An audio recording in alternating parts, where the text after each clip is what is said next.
আমাদের এই পৃথিবীতে এমন এমন কিছু ভয়ঙ্কর প্রাণী বসবাস করে যেগুলো সম্পর্কে আমরা কিছুই জানি না। আবার কিছু কিছু সময় আমাদের এটি মনে হয় যে আমাদের এই পৃথিবী একটি ভয়ঙ্কর জায়গা হতে পারে বসবাসের জন্য। বিজ্ঞান যেমনভাবে আমাদের এই মহাবিশ্বকে জানার চেষ্টা করছে, তেমনি অনেক নতুন নতুন রহস্য আমাদের সামনে তুলে ধরছে। বিজ্ঞান এখন পর্যন্ত আমাদের সমুদ্রের মাত্র 5% সম্পর্কে জানতে পেরেছে, আর বাকি 95% জায়গাতে কি আছে তা আমরা কেউ বলতে পারবো না। প্রত্যেকটি মানুষই এই ব্যাপারটি নিয়ে চিন্তিত যে সমুদ্রের অনেক গভীরে কি ধরনের প্রাণীরা বসবাস করে। এরকমই এক সামুদ্রিক জীব হচ্ছে কুথুলু।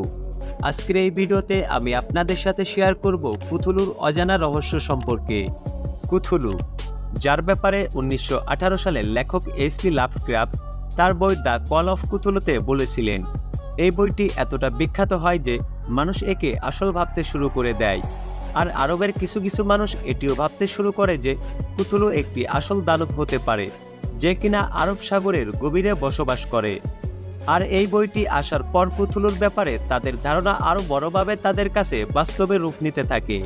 আর এর সাথে সাথে তাদের মনে কুথুলুর ব্যাপারে ভয় জন্মাতে থাকে। কি হবে যদি এই কুথুলু শুধু বইয়ের পাতাতেই না পাওয়া যায়, বরং আসলেও সমুদ্রে এর অস্তিত্ব থাকে? আমাদের এই পৃথিবী কিভাবে বদলে যেত যদি আমরা কুথুলুর মতো প্রাণীদের অস্তিত্ব পেয়ে যেতাম? এইচপি লাভক্রাফটের বইয়ে কুথুলুকে কুথুলু নয়, বরং অন্য একটি আজব নামে দেখানো হয়েছে। বইয়ে এটি লেখা হয়েছে যে কুথুলুর নাম কোনো এলিয়েন ভাষায় লেখা হয়েছে, যাতে মানুষ না বুঝতে পারে আর না বলতে পারে। বইটিতে এমন কিছু বলা হয়েছে যে যা শুনলে আপনিও কুথুলুর ব্যাপারে চিন্তা করতে শুরু করবেন, এবং আপনার কাছে মনে হবে সত্যিই কুথুলু নামে কোনো দানব পৃথিবীতে আছে। বইয়ের কথা অনুসারে কুথুলু পৃথিবীতে জন্ম নেয়নি, বরং এটির জন্ম 23 নেবুলাতে ভরল নামক এক গ্রহতে হয়েছে। তার কয়েক বছর পর কুথুলু পৃথিবীতে এসে এখানেই থেকে যায়।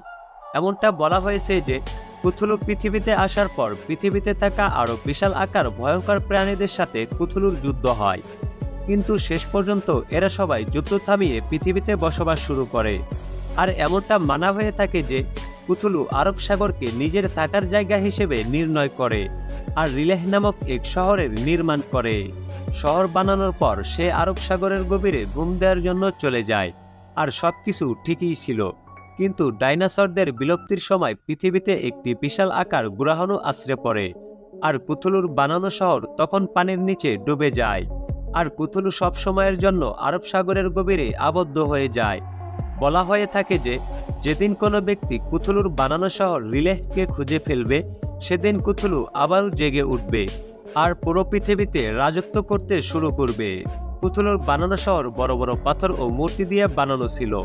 আপনি এটা জেনে অবাক হবেন যে কিন্তু বিজ্ঞানীরা সমুদ্রের গভীর থেকে অনেকবার এমন সব অবশেষ খুঁজে পেয়েছেন, যাকে দেখে এরকম লাগে যে হয়তো এমন কোনো শহর পৃথিবীতে ছিল যা কিনা পানিতে ডুবে গিয়েছিল।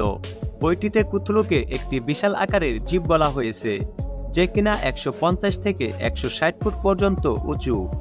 আর কুথুলুর মুখ একটি অক্টোপাসের মতো, যার থেকে 45টি সুর বাইরের দিকে বেরিয়ে আসে।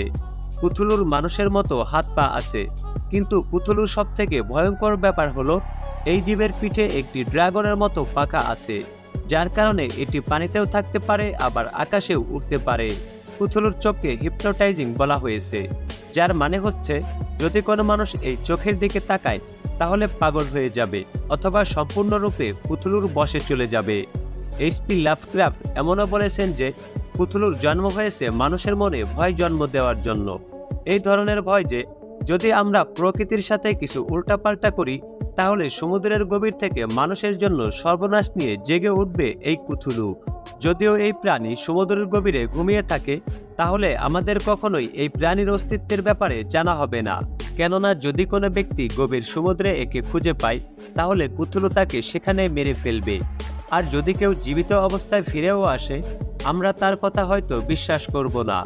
যদি এরকম কোনো ব্যক্তি কুথুলুকে দেখে আবার ফিরেও আসে, তাহলে সে কুথুলুর হিপনোটাইজিং শক্তির কারণে কুথুলুর বশে থাকবে, আর পৃথিবীতে ফিরে কুথুলুর জেগে ওঠার প্রস্তুতিতে লেগে থাকবে। যদি কোথাও আবারও জেগে ওঠে, তাহলে আমরা উত্তর আরব সাগরে দেখতে পারবো, যেখানে তার বানানো শহর ডুবে যাওয়ার কথা বলা হয়েছে।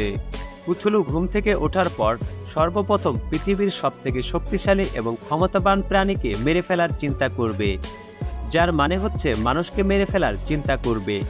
যেভাবে কুথুলুর শক্তির ব্যাপারে বলা হয়েছে, সেই হিসাবে শুধুমাত্র একটি দেশ কুথুলুকে মেরে ফেলার জন্য যথেষ্ট হবে না, বরং একে মেরে ফেলার জন্য সবগুলো শক্তিশালী দেশকে একত্রিত হতে হবে, আর এই জীবকে মেরে ফেলার উপায় ভাবতে হবে। কুথুলু এতটা শক্তিশালী প্রাণী যে একে মারতে হলে পরমাণু বোমা ব্যবহার করতে হবে। তবে একে মেরে ফেলার আগেই এই প্রাণীটি যে কোনো শহরকে শেষ করে দিতে পারে। সব মিলিয়ে এটি বলা যায় যে কুথুলুর মতো প্রাণী যদি আসলে থেকে থাকে আর সে যদি জেগে যায়, তাহলে তাকে আটকানো আমাদের মতো মানুষদের জন্য অনেক কঠিন হয়ে যাবে। আপনাদের মতে কি মনে হয় সেটা অবশ্যই কমেন্ট করে জানাবেন। আর এই ধরনের তথ্য জানতে চ্যানেলটিকে সাবস্ক্রাইব করে রাখুন। ভিডিওটি ভালো লাগলে ভিডিওটিতে একটি লাইক করে দিন এবং আপনার বন্ধুদেরকে দেখার জন্য ভিডিওটি শেয়ার করে দিন। আবারও আসছি নতুন কোনো ভিডিও নিয়ে। সেই পর্যন্ত সকলে ভালো থাকুন, সুস্থ থাকুন। ধন্যবাদ।